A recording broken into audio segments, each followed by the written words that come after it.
Ako po si Jen, ang subli operator ng Transfer It Lucena. Ito po ay nagamit ng 6 na araw na may 22 total meters. Ito naman po ang printer head area. Ito naman po ang cupping na may 100% good condition pa po. Head clean.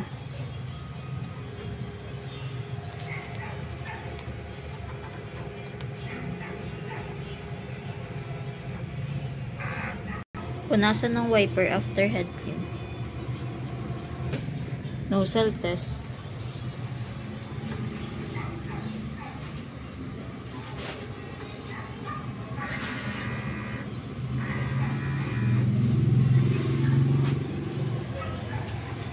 Ang ink system naman ay tama lang.